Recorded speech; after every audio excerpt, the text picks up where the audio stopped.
First, remove the cover.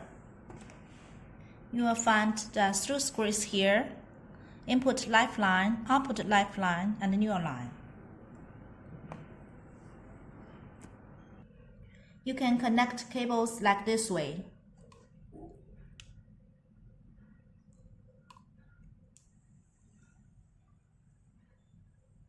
Turn on power supply.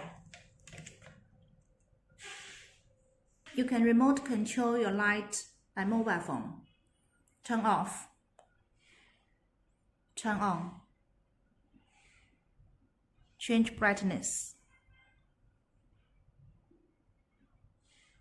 You can voice control your light by Echo and Google Home.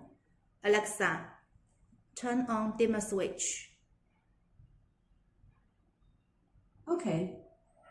Alexa, change dimmer switch to 90%. Okay.